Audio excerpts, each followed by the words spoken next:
Bueno, y para hablar de la situación del agro desde una perspectiva económica, también para hablar del dólar, conocer cómo va a evolucionar, ¿es posible cumplir con los reclamos que presentan los sectores agropecuarios? Bueno, para aclarar todos estos temas estamos con Gabriela Mordecki, directora del Instituto de Economía de la Facultad de Ciencias. Bienvenida. Sí, hola, ¿qué tal? Bueno, primero que nada, ¿qué te pareció desde la perspectiva económica estos reclamos que se presentaron desde Durazno, desde el sector agropecuario? Sí, bueno, en realidad el sector agropecuario viene como hace algunos años ya, digamos, como creciendo muy poco en relación al fuerte crecimiento que uno vio en otros sectores. Y bueno, hubo algún disparador que debe haber sido la baja que empezó a reflejar el dólar a partir de fin del año pasado. Y bueno, se sintió, supongo, alguna cosa fértil para lanzar estas protestas, que en realidad se dan en un momento en el cual, digamos, el proceso, sobre todo de baja de precios internacionales, que es, digamos, una de las razones por las cuales el sector ha enlentecido mucho su trayectoria, se encuentra como en un momento de reversión, donde si bien habían llegado a valores bastante bajos, habían empezado a subir, ¿no? Entonces, pero claro, estos precios bajos con un tipo de cambio también que en realidad no, históricamente, digamos, en los últimos años no es tan bajo, pero bueno, esta trayectoria, al hacer la cuenta, el productor, digamos, recibe menos. El productor exportador, ¿no? Sobre todo. Bueno, sí, pero en general los precios, es cierto, ¿no? El principal reclamo viene de los exportadores. Pero bueno, Uruguay, digamos, tiene alrededor del 75% de sus exportaciones de bienes tienen una base agropecuaria. Y más allá de que muchos venden a la industria, como, no sé, la carne o el arroz o los lácteos, el pago está en función del precio de exportación, ¿no? No así la soja, que exporta directamente sin pasar por ningún proceso industrial. Y bueno, digamos, no es que, si uno lo mira desde el punto de vista económico, no es que estemos en un momento de fuerte crisis, no es así. Sin embargo, bueno, hay como descontentos de diversos sectores que se juntaron, además con capaz que algunas cosas del punto de vista climático también, ¿no? El tema de la granja, ¿no? Con las frutas, que bueno, que no hubo... porque no hubo un invierno suficientemente frío, no hubo ni duraznos, ni ciruelas, ni peras. Bueno, pero eso es una cosa muy puntual que no tiene relación ni con el dólar, ni con los precios internacionales, porque es básicamente para el mercado interno. Pero bueno, suman como descontentos de distintos lugares y... Ahora, económicamente, entonces, ¿tú no ves una base tan sólida o tan aguda, digamos, como para hacer estos reclamos? No, digamos, desde el punto de vista económico, hay sectores, como por ejemplo la lechería, sí, que debido a, primero, los bajos precios y luego algunos negocios que se realizaron con Venezuela, con los cuales hubo mucho problema después para cobrar. Bueno, hay muchos pequeños, tal vez tambos, que además tienen como un problema de escala, que, bueno, sí es cierto, ¿no?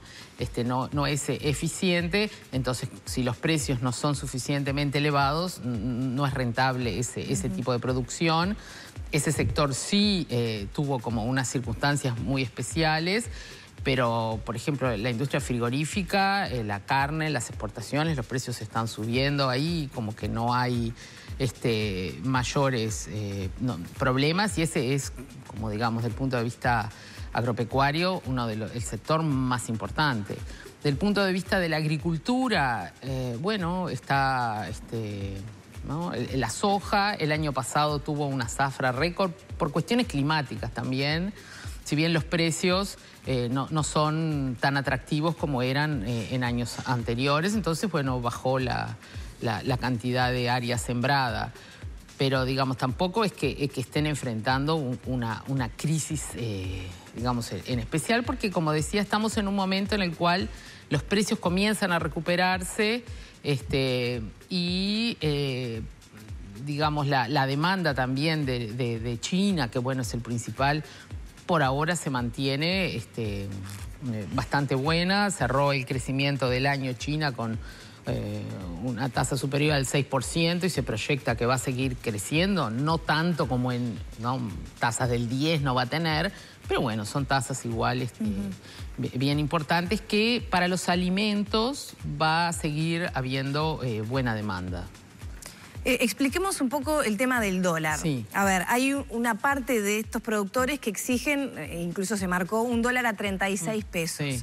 ¿Qué tendría que pasar y qué consecuencias tendría un dólar a ese precio? Sí, bueno, yo creo que antes capaz que es bueno recordar que el sistema del tipo de cambio en Uruguay es de lo que se llama flotación sucia. O sea, hasta el 2002 en Uruguay hubo tipo de cambio fijo o tipo de cambio administrado. O sea, el gobierno lo tenía como meta y anunciaba cuánto iba a estar el dólar, o tenía una franja donde dijo aquí iba a estar el dólar. O sea, había un compromiso del gobierno y eso, bueno, provocó problemas grandes que derivaron en las dos últimas grandes crisis, la del 82 y la del 2002, debido a esa falta de flexibilidad. Luego de la crisis 2002, ese sistema cambia y el gobierno no fija más metas respecto al dólar. Entonces el precio del dólar depende de las fuerzas, digamos, de oferta y demanda. Y el gobierno solo, o el Banco Central en realidad es el que mayormente interviene. Intenta evitar cambios bruscos de todas maneras, ¿no? Con esas compras que a diario... Ahí va, exacto, compras o ventas, ¿no? Depende del signo, porque también cuando el dólar estuvo aumentando mucho, también el Banco Central intervino para que no subiera tanto, o intentar, digamos, evitar esa fuerte volatilidad. Entonces, el precio del dólar en Uruguay responde a las fuerzas, digamos, de los mercados, de la oferta y la demanda. El Banco Central, como decía, solo interviene en el margen, ¿no? Entonces, ¿qué es lo que sucede en estos meses? Bueno, lo estamos viendo, el turismo, muy importante que ingresa a nuestro país en diciembre y enero, hace que digamos que la oferta de dólares aumente mucho, ¿no? Hay más dólares en plaza. Bueno, claro, viene el turista argentino o el turista brasileño y cambia para tener pesos para poder gastar. Y eso hace que la cotización tienda a la baja. Al mismo tiempo, y como fuerzas, digamos, más permanentes, están lo que decide la Reserva Federal de Estados Unidos, que, bueno, el dólar es la moneda de Estados Unidos. Entonces, su Banco Central, que es la Reserva Federal, es la que aplica las políticas. Y, bueno, recién han salido, además, a decir que a Estados Unidos le conviene un dólar barato, porque, bueno, mejoras su competitividad respecto a otros mercados. Y, bueno, y en el mundo, entonces, las monedas se fortalecen respecto al dólar, porque las tasas de interés en Estados Unidos siguen siendo muy bajas, y entonces muchos capitales que buscan inversiones más lucrativas vienen a países como Uruguay, que tiene una buena reputación, que tiene bonos que pagan tasas por encima de las que pagan, bueno, porque tenemos un cierto, ¿no? Somos país emergente, tenemos que pagar un poco más y, bueno, esa es la realidad. O sea, el precio del dólar, el gobierno... Sería imposible que el gobierno lo llevara a 36 pesos. Imposible, por ahora. O sea, no... Podría pasar como fue no sé, a inicios de 2016, que los mercados, por algún anuncio de la Reserva Federal o por alguna cosa que sucediera, de repente empezaran a sacar sus dólares y llevarlos a otro lado, entonces aquí el dólar va a empezar a subir. Igualmente eso tiene un impacto muy fuerte sobre la inflación en Uruguay, ¿no? Eso mismo. ¿Cuáles son los otros efectos de un dólar alto? Claro. Para el resto de los mortales que vivimos en este territorio. El dólar alto tiene como, por un lado, como decía, afecta a la inflación porque nosotros tenemos muchos precios que directamente están en dólares. Muchos insumos, incluso del sector agropecuario, están en dólares. Entonces, tampoco es que su ecuación solo depende del precio de venta, donde está el dólar. También del otro lado de la ecuación hay dólares. Además, el endeudamiento del sector, del cual también se ha hablado, más del 90% está en dólares. Ese era otro factor que quería abordar contigo. Si aumenta el dólar, también les aumenta la deuda a muchos productores que deben en dólares. Y sí, claro, o sea, ¿cuál es el tema? Es que como ellos tienen ventas en dólares y deuda en dólares, entonces, bueno, están lo que se llama calzados, ¿no? Sin embargo, la deuda aumenta cuando uno la mide en pesos. Pero bueno, históricamente han habido muchísimos acuerdos entre los bancos y el sector agropecuario y supongo que pensarán, bueno, esto no es un problema para allá. Ahora lo que me importa es el tema, digamos, de no exactamente la rentabilidad, pero la rentabilidad muy de corto plazo. Es lo que se está mirando con estas medidas. Después hay otros factores de los que también entraron, ¿no? Que son el tema de las tarifas, que bueno, evidentemente que también dependiendo del sector, qué insumos utiliza más, ¿no? Si es, no sé, la lechería, la energía eléctrica es muy importante. Depende del sector la incidencia que tienen esas precios. Exacto. Después, no sé, en la agricultura, por supuesto, es el gasoil, que es lo que... la fuente para la maquinaria agrícola, ¿no? En la ecuación económica del Estado, ¿hay condiciones como para hacer una rebaja? Porque algunos dicen que sí, otros dicen que no. Bueno, lo que capaz que hay que tener en cuenta es que el Estado es una fuente, digamos, recaudadora por un lado, ¿no? Y que tiene gastos e ingresos, ¿no? Si uno rebaja eso, digamos... podríamos bajar, por ejemplo, un precio si tuviéramos una contrapartida de un gasto que, ¿no? Si lo miramos a nivel general. Si eso no sucede, lo que hay es una transferencia, o sea, el sector agropecuario, supongamos que se les da un gasoil productivo, como en otras épocas, que lo que tiene que es muy difícil de controlar, ¿no? Como sabemos, si le vendemos a una persona gasoil, si la va a usar en su tractor o si la va a usar para irse de paseo. No sabemos, ¿no?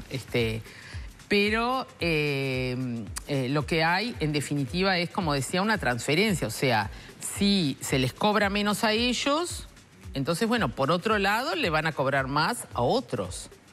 Ya sea por el propio combustible o... En otros precios claro, esto que hay en la economía. Esconde quizá el entendido de que los últimos aumentos de tarifas podían no haber sido o haber sido rebajas, por ejemplo, la energía eléctrica. La propia ministra Cose había adelantado que se estaba trabajando en una rebaja y está eso de que como rentas generales pide más y más recursos, los entes... terminan pasando recursos y por eso tienen que aumentar sus tarifas, no porque no puedan bajarlos o porque precisen ese aumento. Claro, lo que pasa es que esto a veces se mira solo en un momento, no solo cuando la posibilidad, pero las tarifas siempre tienen como ese efecto, digamos, de que el gobierno tiene como una cuenta global de transferencias de las empresas públicas. Durante años fue negativa, ¿no? Y bueno, ahora que empieza a ser positiva, evidentemente que eso afecta directamente el resultado fiscal del gobierno, que está negativo y bastante alto, y le está costando mucho además rebajarlo. Entonces, en otros momentos, cuando hubo un fuerte aumento del precio del petróleo y no teníamos esta oferta de energía eólica y hubo que prender las centrales térmicas para producir energía eléctrica, y si se hubiera aumentado la tarifa estaríamos ahora en niveles muchísimo más elevados. El gobierno digamos, asumió esa deuda y pasó a rentas generales. Ahí nadie protestó, ¿no? Pero bueno, cuando se da con el signo contrario, es un poco... Igualmente la tarifa se aumentó menos que la inflación, ¿no? Fue lo que aumentó 3%. Digamos, no se es... aplica esa ley popular que dice lo que sube aumenta. Bueno, claro, o sea, es así y digamos, el gobierno, por supuesto que siempre se pueden bajar algunas cosas considerando situaciones particulares. Sin embargo, supongo que habrán hecho la evaluación de que no era el momento y que justamente la principal preocupación a nivel como macroeconómico es el resultado fiscal. Eso también se ha planteado. Sin embargo, las cosas de las que se hablaron, ¿no? En las proclamas, etcétera, son muy marginales. Eso mismo te quería preguntar. Se habló, bueno, de recortes de legisladores, partidas de prensa, secretarios, también de todo el sistema, ¿no? De legisladores, pero también de intendencias, no alquileres, baja de la flota oficial. Ahí está, ¿qué margen o qué incidencia tiene en lo que se le llama el gasto del Estado? Sí, bueno. También se habló de que no ingresen funcionarios públicos por 3 años. Sí. Bueno, justamente ayer estaba mirando un cuadrito que apareció ahí en las redes sobre la cantidad de funcionarios públicos. Capaz que eso está bueno para empezar a desmistificar un poco este tema, ¿no? Si uno compara 2015 con 2005, el número de funcionarios públicos aumentó en alrededor de, no sé, 58.000, 60.000, de los cuales 40.000 responden a la educación. Después hay aumentos en salud, en seguridad, ¿no? Y después en la parte del MIDES y el INAU. Y solamente eso se lleva todavía más, o sea, en el resto de los sectores bajó la cantidad de funcionarios públicos. Entonces, esa solución no va a... O sea, esas propuestas como que no van a afectar, digamos, las cuentas, ¿no? Esa es por un lado. Los costos del Parlamento, por ejemplo. Eso es algo muy menor. O sea, si uno mira el presupuesto, el principal gasto son jubilaciones y después los salarios. Cuando uno mira después las transferencias, porque ese es otro tema del que se habló, las políticas sociales, que bueno, después no apareció en la propuesta final. La parte de los programas sociales realmente es insignificante en relación al gasto. O sea, el total de transferencias, nosotros, por ejemplo, lo ponemos en porcentaje del PIB para que sea, ¿no? Es alrededor de 9% del PIB. El PIB está en, no sé, 60.000 millones de dólares. Entonces, más o menos el 9% es el total de transferencias que paga el Estado. De eso, digamos, solo la parte del 0,6 es solo las transferencias sociales. O sea, el 8,4 restante son las transferencias que van ¿a dónde? Van, bueno, a las intendencias, que el gobierno paga transferencias, FONASA y BPS. Entonces, digamos, está bien que se discuta si la efectividad no es la mejor, bueno, capaz que hay que redefinirla, pero eso es otro tema, pero esto no afecta el gasto, lo afecta muy, muy marginalmente, no va a, eso, que desaparezcan políticas sociales que han ayudado a mejorar, a disminuir sobre todo la indigencia y la pobreza, digamos, además sería como eso sí, una transferencia de ¿quiénes? De los más pobres hacia los productores rurales, digamos, del campo, ¿no? Los sectores productivos. Entonces, como que uno piensa, bueno, no sé, capaz que desde el punto de vista de la equidad, del gasto, tampoco es la mejor solución. Habría que sacar de algún otro lado, ¿no? Entonces, ¿el Estado no puede achicarse? ¿El gasto del Estado no tiene posibilidad de ser achicado? Bueno, como todo, ¿no? Poder se puede. El tema es de dónde se achica. Entonces, lo que muchos plantean, y es cierto, es que hay que hacerlo tal vez más eficiente, que capaz que con lo mismo que se gasta se podrían lograr mejores resultados. Y bueno, pero eso es algo como que no es sencillo de lograr y tampoco va a resolver este problema de lo que, digamos, popularmente se llama el costo del Estado. O sea, el Estado en Uruguay es un Estado para digamos, un país, digamos, emergente, es relativamente elevado porque es un país que brinda muchos servicios. Hay otros países, no sé, en América Latina o en Centroamérica que tienen estados muchísimo menores, pero es que no tienen ninguna prestación hacia la población. Entonces, nosotros tenemos un sistema educativo y un sistema de salud totalmente fundado en el Estado, y bueno, para eso se precisan recursos. Digamos, sí, podríamos, o bueno, el tema de la seguridad.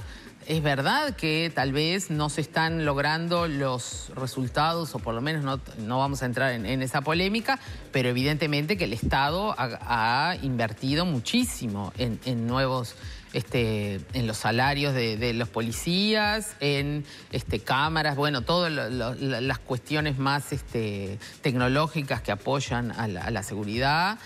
Y bueno, eso es recursos que además la población lo reclama, ¿no? Entonces, para terminar esta charla, en este panorama que vos describiste muy bien y creo que nos ayudó a comprender un poco la situación, la crisis del agro no es tan aguda o tan profunda como, bueno, podría sentirse luego de la movilización. El Estado no tiene tantas posibilidades de recortarse, sino más bien de mejorar eficiencia. ¿Cuál es la salida? El gobierno ya adelantó que va a trabajar en mesas sectoriales para dar respuestas dependiendo un poco del rubro de trabajo, y ya se anunció algo que se venía trabajando de antes, el fondo lechero para colaborar o asistir a los productores que fruto de los vaivenes internacionales, bueno, tienen este problema del endeudamiento. Este camino, ¿cómo lo evalúas tú de salida? Sí, bueno, me parece que es lo mejor, es que o sea, soluciones generales a problemas particulares no sirven porque no van a resolver los problemas. Entonces lo mejor es estudiar los problemas por separado y buscar soluciones puntuales frente a las problemáticas, digamos, que se van planteando. Evidentemente que también el Estado debería hacer el esfuerzo de mejorar su eficiencia, de hacer que lo que se gasta realmente tenga mejores resultados, pero bueno, eso es un proceso más de fondo, ¿no? No es que va a ser por la crisis o por estos reclamos del agro, ¿no? Lo que hay más en el sector agropecuario, más uno lo puede mirar como un estancamiento más que una crisis, ¿no? De algunos sectores que están enfrentando, sobre todo, problemas de precios bajos, que esos son precios internacionales. Y bueno, el gobierno intentará, pero como también hay otra cosa que hay que tener en cuenta, es esto que yo decía de las transferencias, ¿no? O sea, y bueno, si el recorte viene porque los aumentos salariales son menores, y bueno, es una transferencia de todos los trabajadores hacia el sector agropecuario. Si viene porque la tarifa de electricidad de los hogares aumenta un poquito más que la de los productores, entonces también es una transferencia de todos nosotros que pagamos la luz hacia los sectores. Entonces, o sea, tampoco hay que pensar que el Estado tiene un árbol de donde saca el dinero. O sea, el dinero lo pagamos todos, ¿no? ¿Y hacia quiénes, qué grupos van? Bueno, esa es lo que se está aquí discutiendo, ¿no? Muchísimas gracias. Bueno. Era Gabriela Mordecki, directora del Instituto de Economía de Facultad de Ciencias Económicas. Le agradecemos entonces estos minutos con Arriba Gente. Nos vamos ahora a una pausa.